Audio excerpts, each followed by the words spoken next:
Welcome to video lecture series on operating systems. Myself, Dr. Prakash Achunki.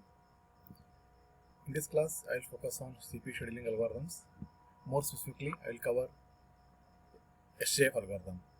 In the shortest job first or SJF scheduling algorithm, associate with each process the length of its next CPU burst. Use these lengths to schedule the process with the shortest time. The SJF algorithm is optimal because it gives minimum average waiting time for a given set of processes. The difficulty is knowing the length of the next CPU request. In the case of SJF, how to find the next CPU burst or determining the length of the next CPU burst. In this case, we can only estimate the length. Should be similar to the previous one, then pick process with shortest predicted next CPU burst. Can be done by using the length of previous CPU burst using exponential averaging. Let us see the formula used for finding the length of the next CPU burst.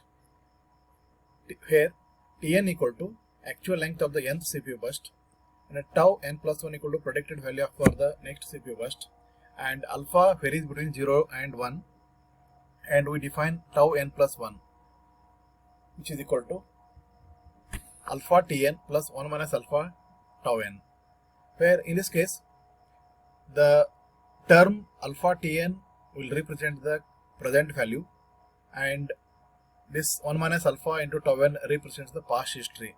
Based on the present values and also using the past history, we are finding the future values.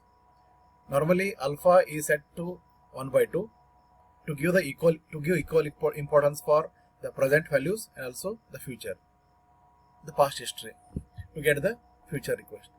So in this case, in the SJF algorithm, we can execute this algorithm either using the preemptive manner or non-preemptive manner. The preemptive algorithm is called as shortest remaining time first or SRT. Based on the formula, when we calculate the tau, the graph looks like this. So here in this graph you can observe the Ti is nothing but the current values varying. So that is CPU burst 6, 4, 6, 4, 13, 13. So this is varying. This is the actual graph, and we are predicting the future values. That is, we call it as a guess here. Initially there is a large gap between the guess and also the actual values, and after some moment there is the predicted value follows this actual value. In this algorithm, when alpha is set to 0, tau n plus 1 equal to tau n, recent history does not count here, and when alpha equal to 1, tau n plus 1 equal to alpha Tn. Only the actual last CPU burst counts here. And you can expand the formula, and in this expanded formula, only alpha and 1 minus alpha, these values are important, and remaining values are having the less weightage than the predecessor. Let us understand the SJF using some numerical problems. I will solve 3 problems. First problem is based on the non-preemptive algorithm, that is non-preemptive SJF algorithm. In this case, the arrival time is not given, and when the arrival time is not given, we can assume that arrival time is equal to 0. Let us see the problem definition. Consider the set of processes P1, P2, P3 and P4 with their corresponding burst times. Calculate the average turnaround time and average waiting time. Here in this table, the 4 processes are given, P1, P2, P3, P4 with their corresponding burst time 6, 8, 7, 3. Let us see how to solve the problem. And in the SJF, we have to execute the processes according to their burst size. That is, the P4 is having the size 3, which is the shortest job. Next one is the 6, that is P1, and third one is the P3 with 7 burst time, and fourth one is P2 with 8. Accordingly, we can draw the Gantt chart. That is, first we start at 0 here, then we execute the P4 because P4 is having size 3 here. It will stop, and next one is P1. The size is 6 here. It will run until 9, and P3 it will run until 16 because 9 plus 6, 7, that is 16, and P2 job will run until 24 because its size is 8. After drawing the Gantt chart, you can calculate the turnaround time and also the waiting time. Here, by seeing the Gantt chart, we can find out the turnaround time here. Turnaround time for P1 is 9. Turnaround time for P2 is 24. Turnaround time for P3 is 16. And turnaround time for P4 is 3. It is available in this Gantt chart. Then you can find out the waiting time, and you can find the waiting time which is calculated using the formula waiting time equal to turnaround time minus burst time, or WT equal to TT minus BT. It is this column minus this column. That is the first one, that is P1, 9 minus 6 equal to 3, 24 minus 8, 16, 16 minus 7, 9, and 3 minus 3, 0. Then you can find the average. Average turnaround time equal to 9 plus 24 plus 16 plus 3 divided by 4, which comes out to be 52 by 4, that is 13 millisecond. We have written the 13 average here. Then average waiting time equal to 3 plus 16 plus 9 plus 0 divided by 4, which comes out, which is 28 by 4, 7 millisecond. We have written 7 here. Let us see one more algorithm, that is shortest of first algorithm. This problem can be solved using preemptive and also non-preemptive manner. In this case, additional column given is arrival time. Let us see the problem definition. Consider the following 4 processes with the length of the CPU burst given in milliseconds. Find the average turnaround time and average waiting time with non-preemptive and also preemptive SJF algorithm. And the algorithm, when you are solving the problem, if the arrival time is not given, then automatically it turns out to be non-preemptive algorithm. Let us see that short form used in this table here. So for arrival time AT, for burst time BT, and TT is turnaround time, WT is for waiting time, and we are adding one more important column here, that is CT, that is completion time, when the job is actually completed. Let us see how to solve the problem here. First requirement is you have to draw the Gantt chart. Since this algorithm is a non-preemptive algorithm, once a process starts execution, it should not be removed from the system. At time 0, only one process is available in the system, that is P1 here. Therefore, at 0, we start with the P1, and the burst time for the P1 is 8. Therefore, the P1 will run until 8. During this time, even though the P2, P3, P4 appear in the system at arrival time 1, 2, 3, they are not allowed to execute because of this non-preemptive nature of this SJF algorithm now. Then at time 8,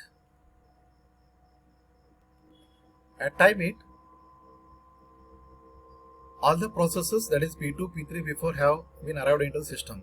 Out of these 3 processes, you have to find out which is shortest one.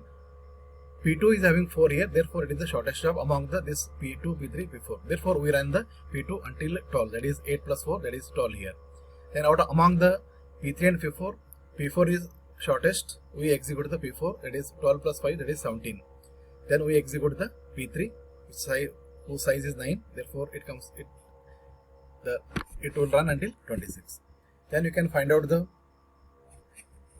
completion time, turnaround time, and also waiting time.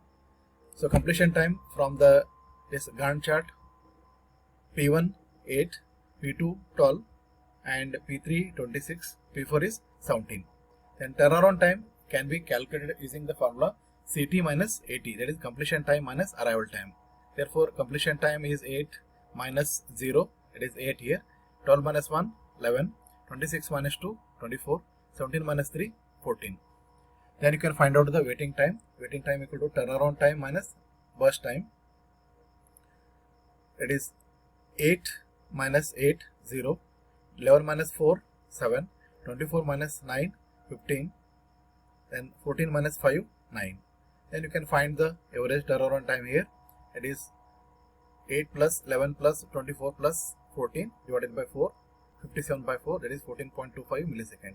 Then average turnaround time, waiting time, is equal to 0 plus 7 plus 15 plus 9 divided by 4, 31 by 4, that is 7.75 millisecond.